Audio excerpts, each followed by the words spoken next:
Yeah, sure. Yeah, no, just usual week, mate. What is Got your a few usual week brands. like? What does a usual week for you look like? I guess when I say Is that, there I is should there be such kind a of a bit thing? more specific. Um, we're kind of a really niche company as well because we tailor our, I guess, package to our clients.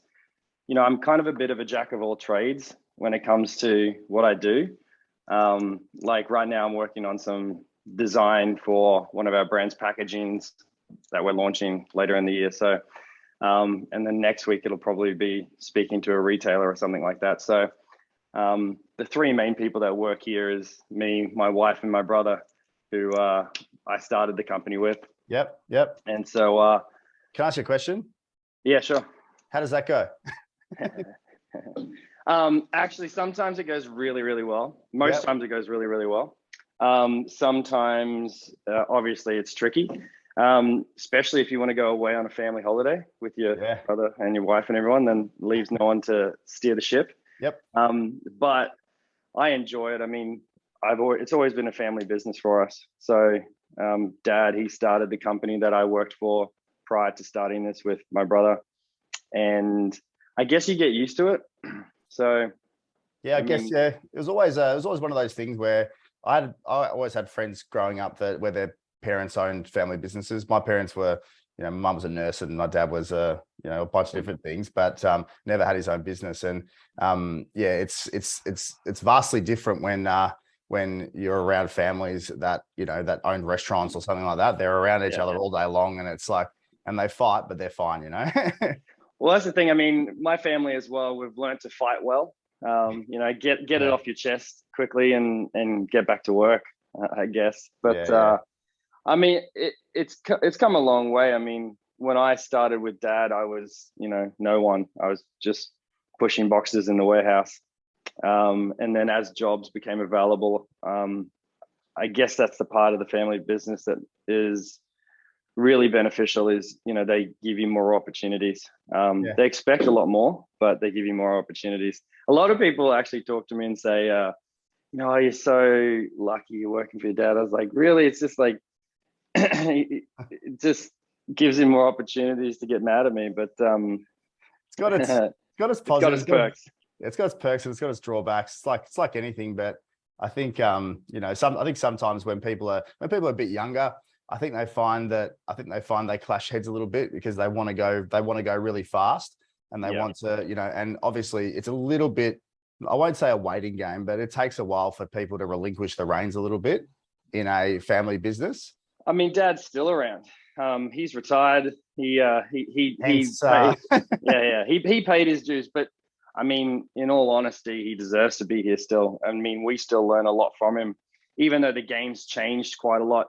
He was out, being a pharmacy rep, selling product out the back of his car, doing, big trips around Australia, and yeah, you just can't really. You can do that, but there's no, selling bonus stock or like, increasing the sale with bonus stock out the back of your car, like those days are done. So yeah, there's a few things that have changed, but in general, like when it comes to the business, we always try to get more than one opinion, even just mine or my brother's or my wife's or dad's. You just send it out to as many people as you trust, and it's so surprising how different things end up at the end of the day than when you started. oh yeah, and uh, what you expect. The what you expect, that's for sure. Yeah. the you're saying that your dad started the business. When did he start it? Like, I'm talking obviously a long time ago. So he's always been doing this since I can remember, since I was a little kid. He was always a sales rep. So he worked for, I don't know if you know Scholl, the Scholl Foot Care, Yep, back in the I day, do. it's still in pharmacy. Everyone knows Scholl, They do that. in the pharmacy industry. Yeah, they do that. They do that cream for when you've got like dry feet, right? And cracked feet. Yeah. Yeah, They do that. And then they did the shoes that your teachers would always wear, the little bumply ones that, yep, all teachers seem to wear. So he worked for them as a sales rep. I think he was actually the Queensland sales manager for, like, this is the first job I can remember him having. And then he was actually quite good friends with the, I think, national sales manager. And he asked if he could go out on his own and just keep them as a client. Yep. And that was kind of unheard of before he requested it, but because I guess he worked hard and followed through with what he said he would do, they allowed him to do that. It's funny though, because if you talk to him, he's like, I think it was 2 years later, he was asking for his job back, and they were like, mate, that job doesn't exist anymore. You know, you asked for this, so this is how it is. And so he actually managed to grow a Queensland brokerage, and that's what he did for years. And that's where I came in. He was still, I think, only a Queensland broker. I mean, still a pretty big gig. But he had a Queensland pharmaceutical brokerage. He had probably 5 or 6 sales reps on the road here, and sold Scholl and Quilton toilet paper and Bushman's insect repellent and just anything into the pharmacy sector that was front shop. Mm-hmm. We didn't do any, of the pharmaceutical or the drug side of things. It was just too difficult. I think, I think licensings and things. For sure. I think that's the way it goes. I mean, even now you've got obviously the big guys that sell drugs also sell the retail products, but yeah, all the true sales organizations and brokerages, if you call them, they're heavily onto just retail. I'd imagine it would be a nightmare trying to sell both and get both moving. Unless you had big resource, it would be quite difficult. Well, I mean, at one stage, most of the profit I think was actually made over the counter, and then that switched when the government started bringing in new regulations, and so front of shop started making actually more for pharmacies than the drug side of things did. So it really ramped up, and you saw front of shops just start to grow and get bigger and bigger. I mean, you look at Chemist Warehouse now, full on countless products retailers. Front shop. Yeah, exactly. Yeah. So, I mean, and they're one of 2 of our biggest retailers at the moment still. So, so Dad progressed from there, and he grew, found a business partner. He was part of a organization where, a brand comes and looks for a national broker, and they were like, hiring Dad, hiring someone else in New South Wales, hiring someone else in Melbourne. But if you've ever done that, it's a nightmare as a brand to try to manage all of that, because you're trying to get an individual, but you have to do exactly the same thing over and over again in every state. They just found that too hard. So he partnered up with a guy named Michael Griffiths in New South Wales, and they started Lightning Brokers. So they had a national brokerage. And so that's more where I kind of started to get more heavily involved out of the warehouse. I started as a sales rep, then I moved up into state sales manager, national sales manager.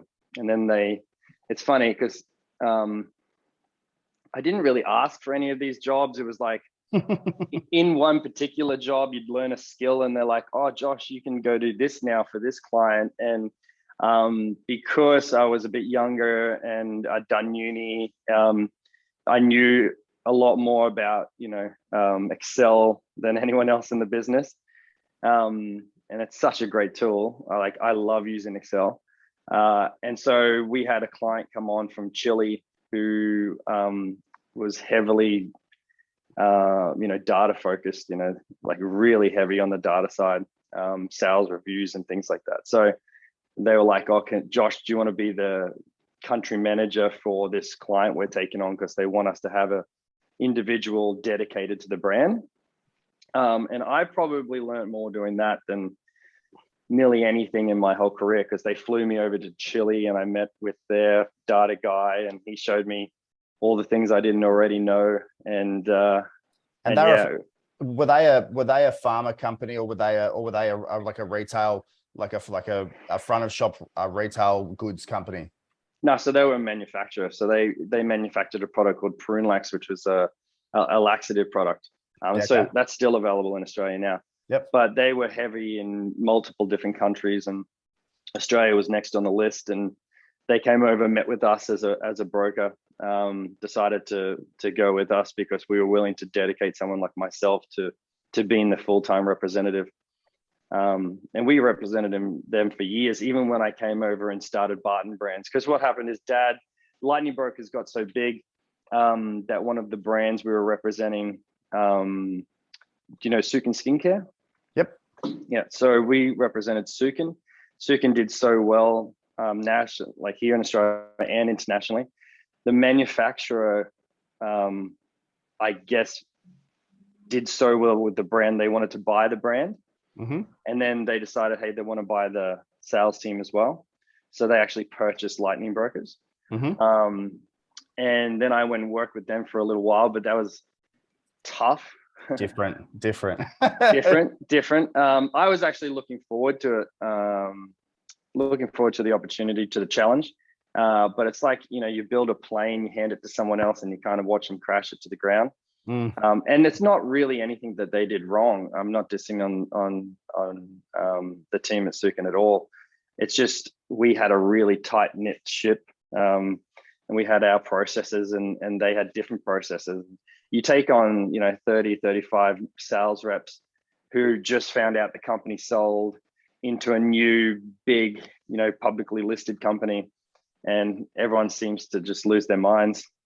And I think one of the changes as well is that if you look at the focus of a large company, their focus is all over the shop because they've got to do too many things within the chain of, chain of command or chain of production and distribution. When if you guys are a full-on sales company, which you obviously were, a distribution company, you've got one core focus, and that's just to sell a hell of a lot of product and make sure the customers keep coming back, right?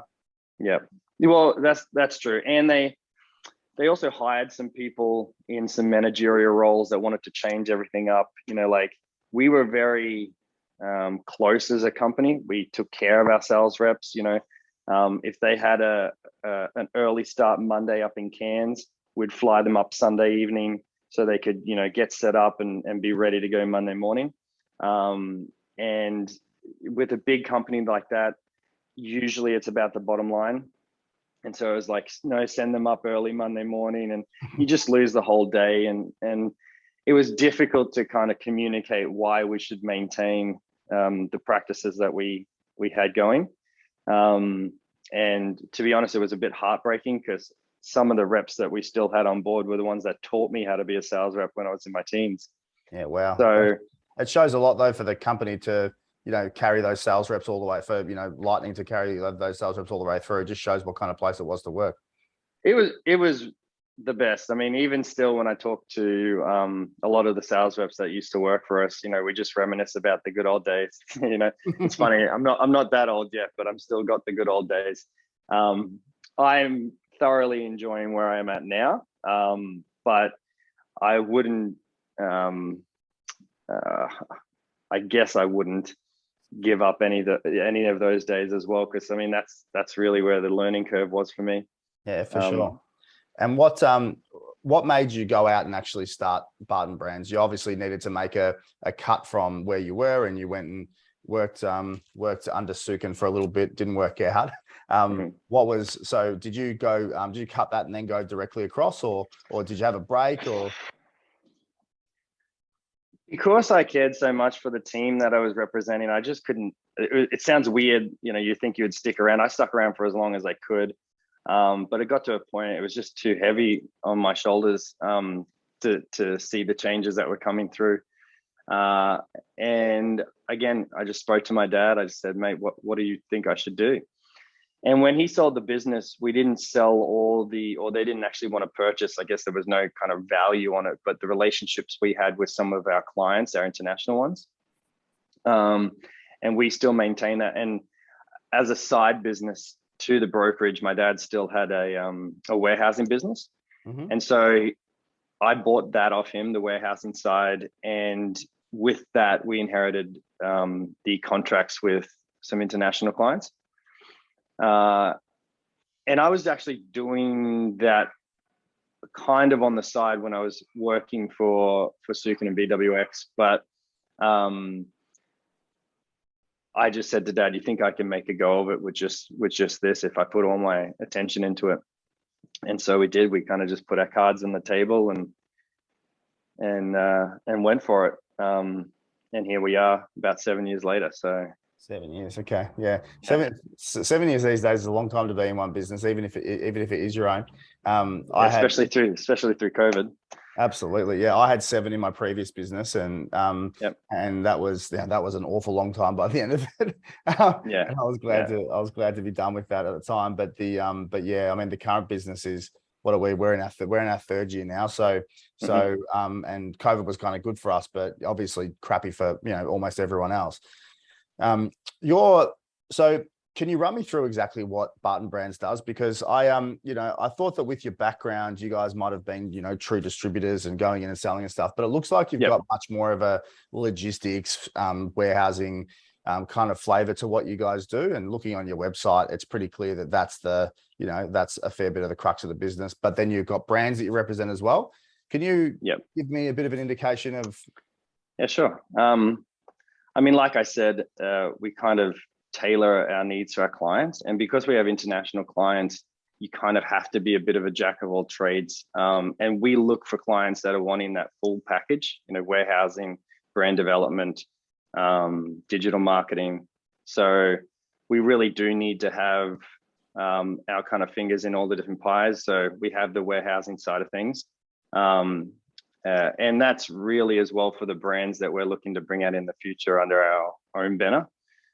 So own them ourselves. And then because of my history, a lot of the business is working with retailers and getting the product into retail. But again, COVID kind of shifted that a little bit. So we have to shift as well. We're still working with all the major retailers, and I enjoy working with them, and I have always enjoyed working with them. But the market and the category is changing so dramatically, and we've had to put a lot of our attention online. Yep. And previously, that wasn't our focus, our main focus, because of our agreements with our retailers. And those relationships, you don't want to be pulling sales out of retail stores, especially like someone like Woolies, and driving them all direct. So when COVID did hit, we had to change things. So we educated ourselves on our digital marketing space, and we're really trying to drive things there as well. So yeah, we do offer warehousing, brand development, distribution, and then for some brands, it's more just a liaison role. So just speaking with them about their brands, helping them get set up. I've had countless brands come to me over the years asking us to broker them or just help them get set up for the category that they're aiming for, whether it's retail. And actually, I really enjoy working with those type of brands. They're probably who I enjoy working with. Sometimes the most is those new brands trying to break into the category that have done a little bit of research and are looking for information about how to set their brand up properly. Because I don't know if you've experienced it in your line of work, but so many brands come to you, already got the formulation, already got the packaging done, already got everything done. And it's hard to work with someone like that who's already got all their ducks lined up, who haven't actually experienced retail before. So they might be too far down the line, but may have gone slightly the wrong way down the line type of thing. It's not like they've gone the wrong way. It's more that they didn't really understand their customer, and they didn't know how the pricing structures are really set up with the retail groups. And you need to have different pricing structures and where you start from, and then discounts come out from underneath that, and trading terms and even packaging. They have 12 unit cartons or 12 unit inners, and yeah, someone like Woolies doesn't want a 12 unit inner. They want like a 4 to 6 unit inner, or they have a product that has a really a wide kind of width at the front. So they're taking up a lot of space on shelf, and that's something that Woolworths or most major retailers, Woolies, Coles, Chemist Warehouse, won't want as well, because they just can't fit you into the planogram. And so they've already developed their brand and gone so far down the track with what they thought was cool. Exactly. And then they come to someone like me, and I've said, oh well, we're going to struggle a little bit here, we're going to struggle a little bit there. So do you want to look at changing that now, and have the best possible setup to go into retail? Or would you like me to just go and present to these retailers as is? And unfortunately, most of the times they just say, well, we can't go and, redo everything, because we've got stock sitting in the warehouse in cartons and in inners and in these quantities. So yeah, I think it's really important for a brand to get some advice before they get too far down the track. For sure. I think from an education piece, I mean, what do you think of probably the three, when you're creating your product, aside from taste and all that type of thing, just pure size, shape, etc. What are the things that a person creating a product need to think about when they want to go and stock in a major retailer? Yeah, it's a good question, and it's the question you should be asking yourself when you're thinking of developing a brand. And obviously pricing. I mean, if you want to get into major retail, you have to think about your pricing first. So when we're going through it now, we're designing a brand at the moment, but I've obviously done it before. And you send off your, because I don't manufacture any of our product ourselves, we outsource that.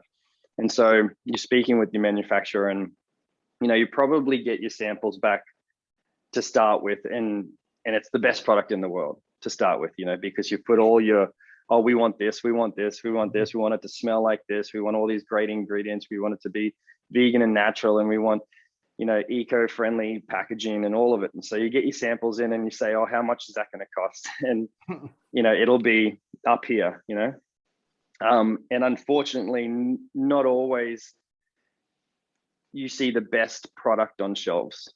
You see the best designed product on shelves. So, you're thinking about your customer and you're thinking, well, they're not going to buy this $30 lip balm or something like that, So then from there, you start cutting away at your ingredients or anywhere that you can kind of give a little bit of space. Or if you're really cashed up, it depends on how many units you can buy. So, and that's where your pricing kind of starts, is what's your price from your manufacturer? Can you afford to buy that many units to get your pricing down? And from that, can you then give all the discounts required by major retailers to be cost effective for them or appealing for them? They got to make their margin, and then you have to make profit on top of that. Yeah, and a lot of people forget that, it's not just the pricing, it's the promotional activity that you got to commit to as well. Yeah. So pricing is number one, and packaging for space on shelf. So could you design it to be a little less wide for shelf and make it a little bit deeper? We're no longer carrying 10 to 12 units on shelf. There's 2 to 3 units on shelf. Even if you're not talking about a major retailer, if you're talking about like a smaller retail group, like any pharmacy group can order from one of the 3 major pharmaceutical warehouses and pretty much get it the next day. So they're not really worried about weighted stock anymore on shelf. So making it so that you're not making it more difficult for that category manager to put your product in because I only need this much space, or we have 3 products and it's this wide, rather than one product being that wide. And then probably lastly is a mix of all that. It's just understanding the category and what the other competitors are doing regarding pricing. If you can afford to purchase data in Australia, it's quite expensive. Yep. But if you can afford to purchase Aztec data or whatever data you're looking at purchasing, and you can look at what the other brands are selling for and what the other brands are what type of sales they're doing. Yep. That's really valuable, super valuable. It is very expensive. So if you can't afford that, like we haven't bought that for all the categories we've worked in. We just go stand in front of the category in a Woolies or Coles or Chemist Warehouse and have a look at what the other brands are doing, see their pricing, see their packaging, and just trying to understand the category as much as I can, jump online, see what they're doing digitally, see if they're sponsoring any influencers.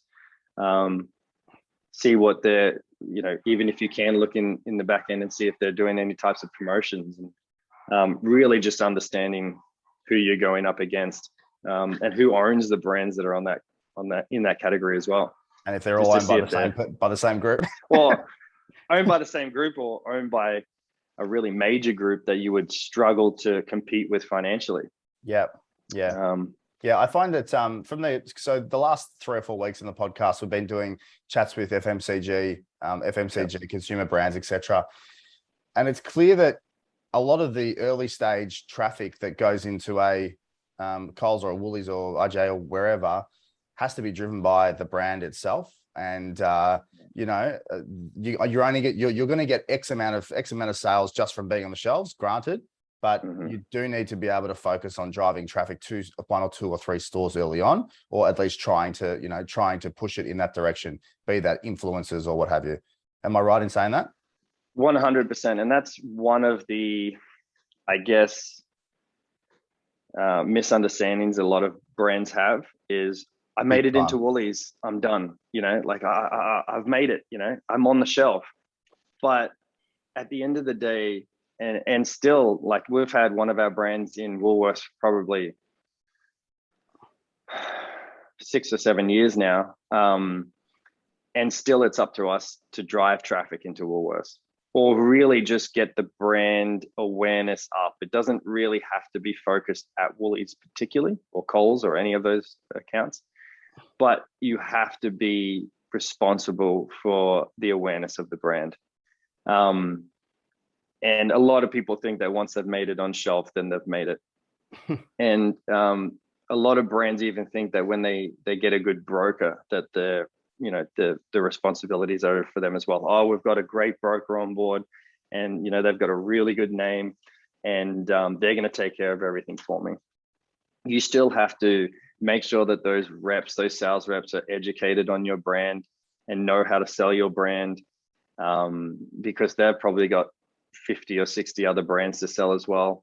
When you think about it logically, you've got to think to yourself, all right, well, the product brand, they're going to, they go through this long process of trying to sell it in and all the rest of it. And there's a lot of work prior to selling it in.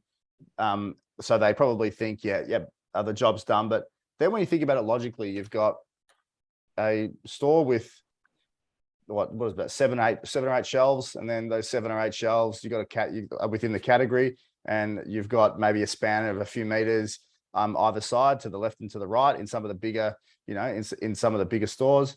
There's a lot of product. There's a lot of choice. There's a lot, and there's a lot of choice that have spent a lot more on brand than you, and there's a lot of choice that are in eyesight much better than you. So there's it's a real uphill battle, I would have thought, to launch one and launch it successfully and maintain it. Yeah, that's true. And usually what we would do with brands in the past is build our way up to a retailer like Woolies or Coles or IGA or Chemist Warehouse. Start with some of the smaller retail groups, even state-based independent groups, or state-based pharmacy groups, and try to really get your online awareness up, especially in today's day and age where COVID changed a lot of the way people shop. They got a lot more comfortable purchasing online.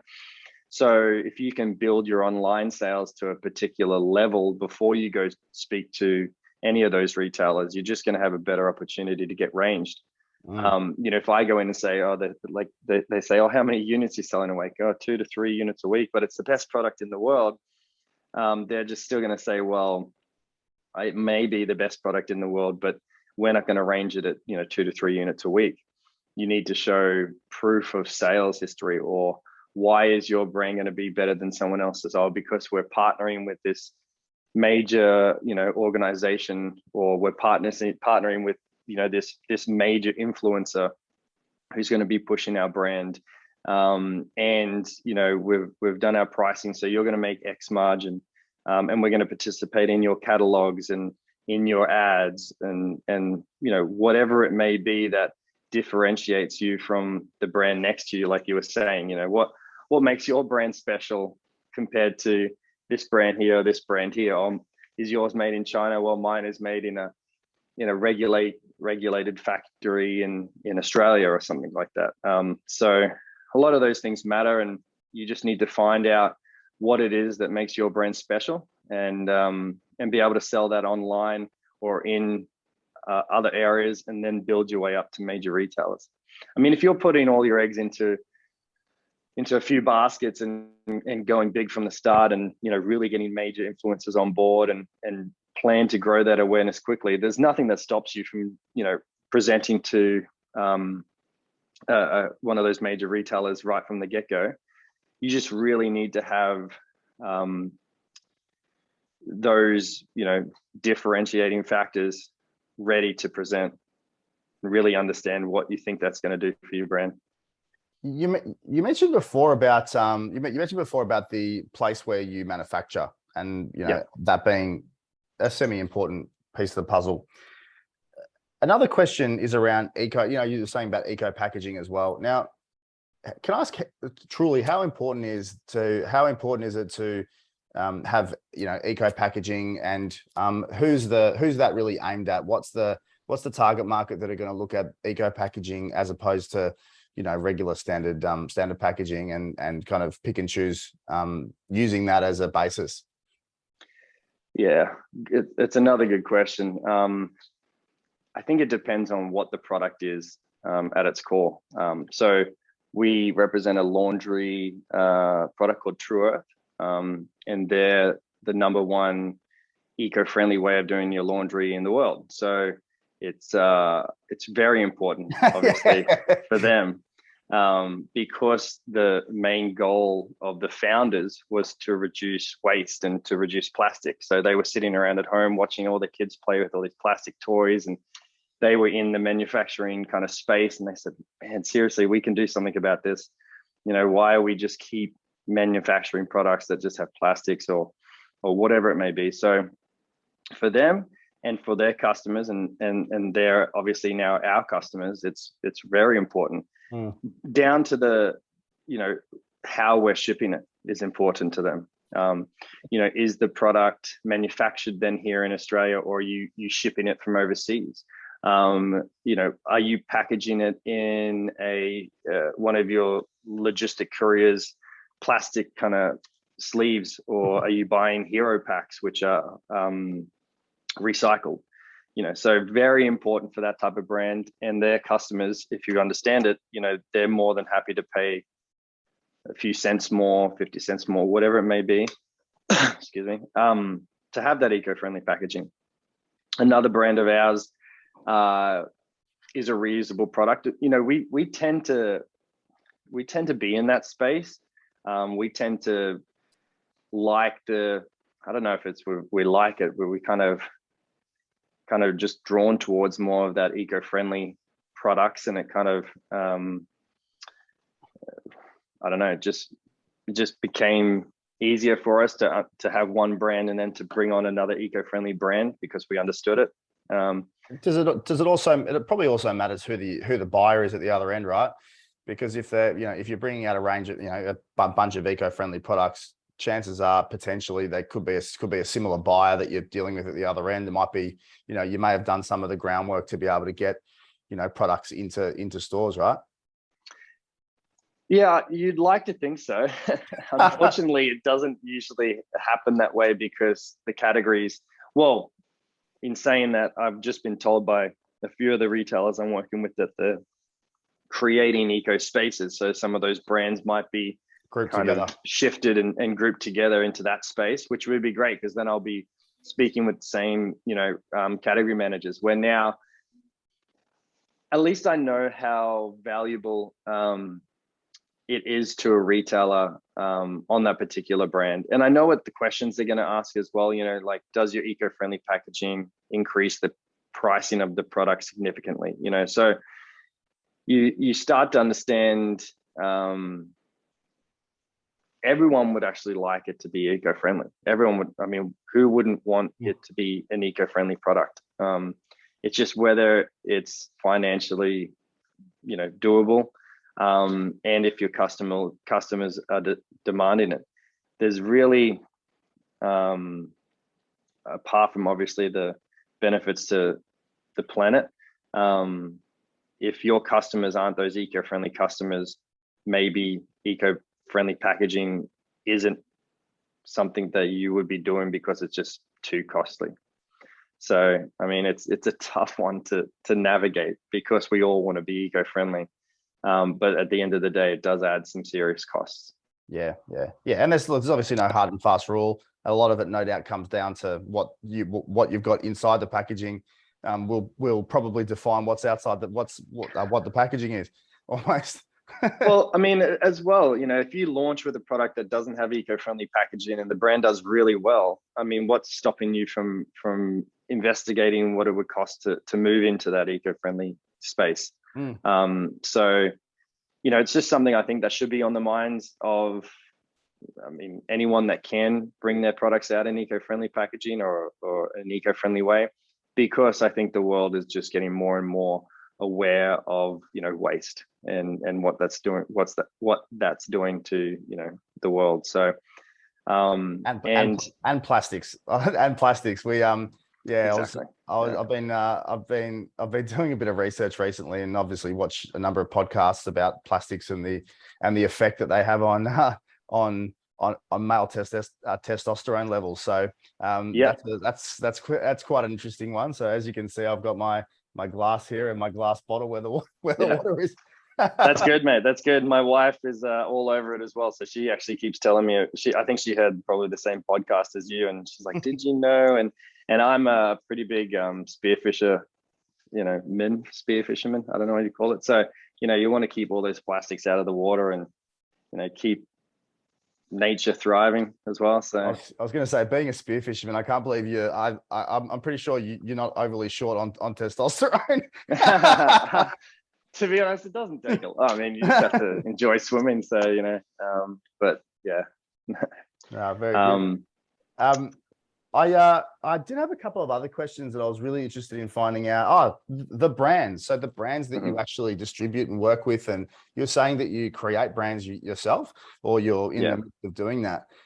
Probably if you could give us an indication of the brands that you do represent and work with, but also if you want to, you know, mention any of the brands that you have, I'd love to understand what you go through from woe to go to bring a brand to life. Do you start with the research side of things, or do you start with an idea or a hypothesis, or what's that? What does that look like? I know it's and I'm probably asking you for a little bit of IP here, but no, it's okay. No, it's a interesting to understand the place where you need to start, because there's got to be a market need, but you also have to be passionate about the product. So you've got Well, it's funny. So one of our brands is a feminine hygiene product called the Diva Cup. So that's a menstrual cup. And we got into this product because when I met my wife at college, she asked me to grab something from her bag. And I opened her bag and I said, oh, should I not be kind of going in here? And she was like, you'll never find anything in there. And I was like, what does that mean? And she explained to me that she doesn't use pads or tampons. She uses a Diva Cup. And I thought that was one of the oddest things I've ever heard, because this was years ago, obviously. So, and she knew what we did as a company. This was back when it was still my dad's business. And she said, you guys should represent this brand. And so really that just got the kind of my brain ticking about, you know, how many people would benefit from a brand like this, you know. And when I started looking into it, we were really interested. So I just contacted them and said who we were, and that's how it kind of started. And that's how it started with a lot of our brands, is someone will bring it to our attention. At least the clients that we have, you know, so the other one is True Earth, the eco-friendly way of doing your laundry. That was my mother-in-law. She was like, oh, have you guys heard about this brand? And then I started looking around, and the more you hear it, the more you're like, maybe this could work. So again, I just wrote to them, and was really lucky that they were looking for an Australian distributor. And so we applied, and obviously, they interviewed us and they liked us. So we got the role. And that's how a lot of our international clients kind of happen. We sought them out after hearing about the brand and me doing some research on how I think it would go in a country like Australia and how well they're doing overseas, and is there selling points. And that's what we were talking about before, is like, is there product differentiation?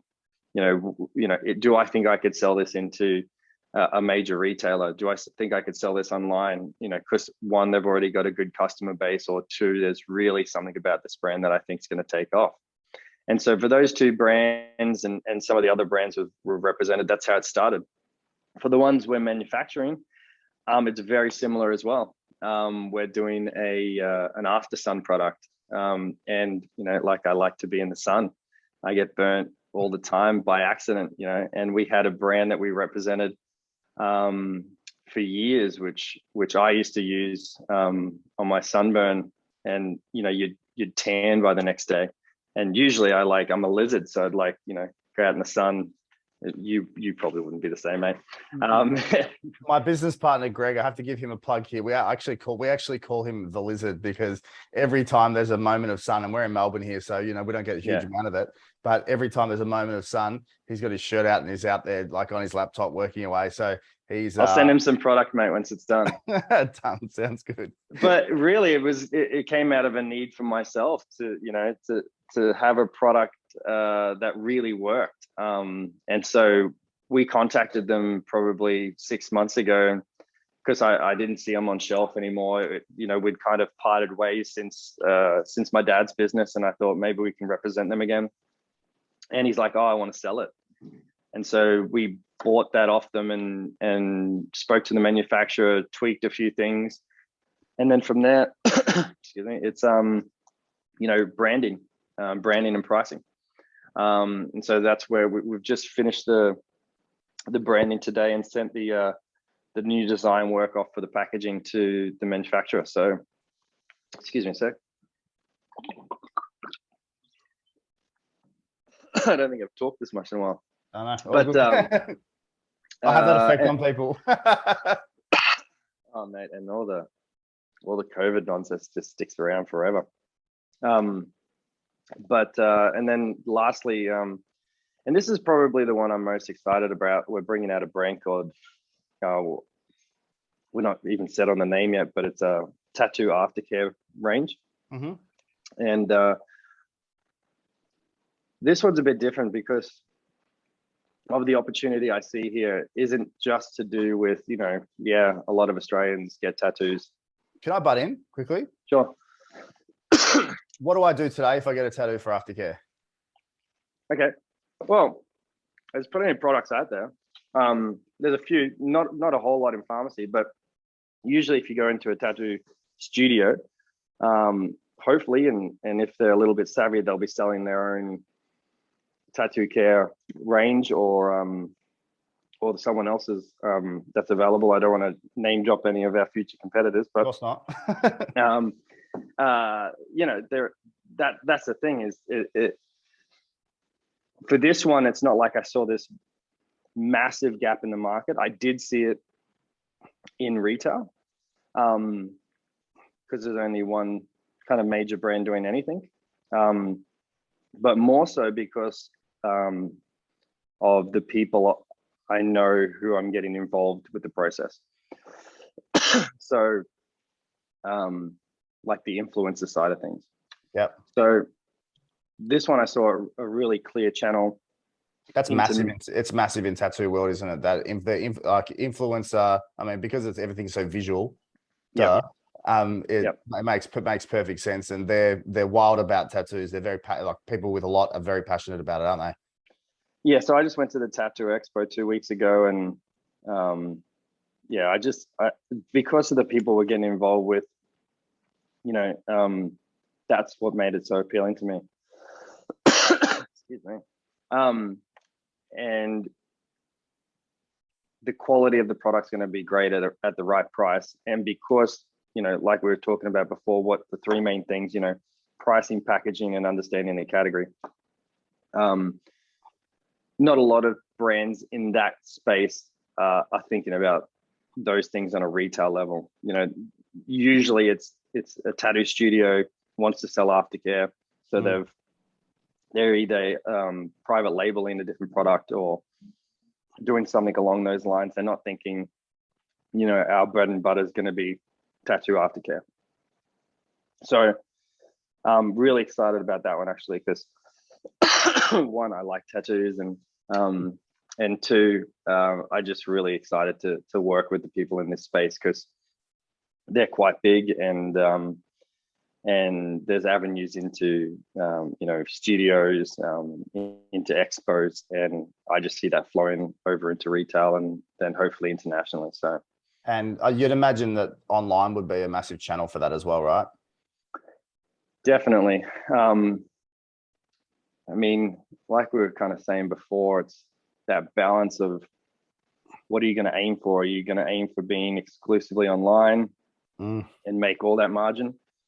Or are you going to try to go retail and do more mass units? And for this brand, I think it's going to be a little bit of a mix of both, where I think that those online sales are really going to flow well over into retail, and then that's where the brand will hit that new level of awareness. But yeah, it's all of our brands have come from either recommendation, which I've looked into and noticed that a lot of people are thinking about this space, or something personal like the After Sun, which I think is, and that's going to be more online, that brand, because it's going to be your before and after shots and just proof that the product works. Is it like, it's not going to? Is it far away from an aloe vera type of product? I don't want to bag on any other product, but aloe vera doesn't really work for me. Yeah, I find that stuff is it's crap. It doesn't work, and it just makes me feel sticky.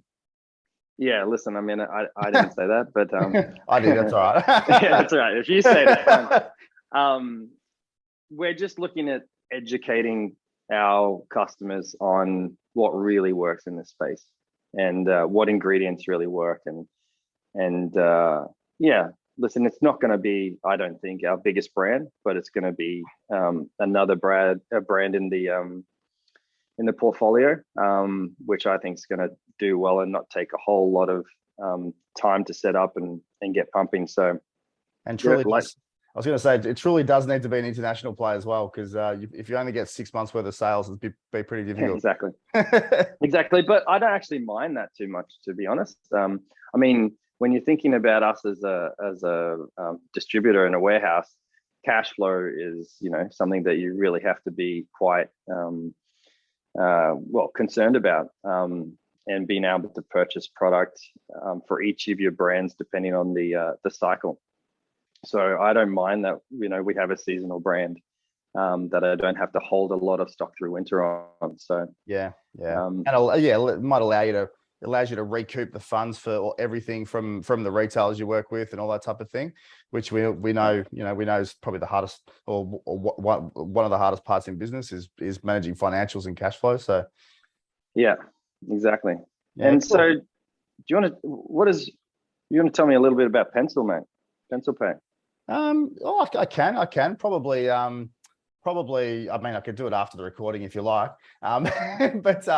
But look, basically, I mean, we're a platform for wholesalers and suppliers and distributors, and what we do is we look after one of the really annoying parts of your job, which is getting a credit application completed and signed and all the rest of it. We deal with all different types of wholesalers and suppliers, health and breweries and distilleries, and FMCG brands and food brands, and you name it, construction suppliers. Any relationship where it's governed by credit application and customers ordering regularly, and they're going direct to an SME. So it's not the kind of thing that's going to manage your Coles or Woolies relationship, but it is the kind of thing that's going to manage your relationship with individual pharmacies or pharmacy groups, or IGAs and that type of thing. We've got about 80 or 90 IGAs and food works and that type of thing on the platform that pay some of their bills through our platform, as well as a bunch of other bottle shops and other retailers and independent supermarkets, and basically you name it, hospitality venues. And really the core of it is being able to being able to make sure that you know 100% that you're going to get paid. And the way we do that is customer uses our credit applications, they apply, we link in with ASIC and Equifax. We do all your credit, all your credit checking on the spot. So and the customer completes the form and gets a credit check in about 60 seconds, as opposed to, you know, a couple of days, which it can take sometimes for the credit application to come back and come back a bit tatty. And we also collect the payment details, payment method as part of that credit application. So direct debit, credit card, etc. And we just bill the customer via auto billing. And what it does is it means that you never have cash to collect. And that's awesome, man. Yeah, that's been really the main thing. We actually we represent a brand that's in a lot of pharmacies. There's about 600 odd pharmacies that they have their probiotic in, and you know, they got receivables of a couple of thousand dollars right now. So you know, that just shows it shows that they're religious about it. But yeah, that's great. You saw a need, filled a need. Absolutely. Yeah. And it's a bloody big need. A lot of people don't know they need it though, so that's half the battle. That's all right. Most people don't know they need my brands as well until you have to educate them on them. Mate, that was awesome. We could probably wind up there, but no, really good chat. Really educational. Actually, it's a good story. Yeah, thanks for that. I mean, it's a long story, but it's really just something that we've fallen into. That, you know, a lot of you talk to a lot of young people, and you know, you're like, what do you want to do? And they're like, oh, I want to be a teacher. I want to be this. I want to be that. And really, at the end of the day, you got to just get out there and try things. And that kind of shapes where you end up. And you have to be thankful for what you have, and just work hard. And that's where we've come to. And we enjoy it right now. We try to enjoy it. There's obviously tough days, but always. Yeah. And yeah, like if you had told me when I was, you know, 18 or 19 that this is what I'd be doing, I'd tell you you're crazy. You know, I wanted to be like a youth social worker back then. The young naivety, and then you realize there was a thing called money, which is good. Yeah, exactly. Yeah, I was actually speaking to a young friend of mine the other day, and I said, what do you want to be? He said, I want to be an indoor soccer player, like a professional indoor soccer player. And I just said, oh, when's that on TV? And he's like, oh, it's not. And I was like, oh, so how do you make money? You just saw the lights kind of go on in his head, and he's like, oh yeah, money, you know. And that's kind of how life works, is just hopefully you can work yourself into a position which you do somewhat enjoy, and you're able to make a lifestyle out of it. Yeah, if you had told me when I was 33 that when I was 37 I'd have a software business. Yeah. Exactly. So, yeah, it's funny how it all works out. But mate, I'll wind up there. Thanks so much. Yeah, that's fine. And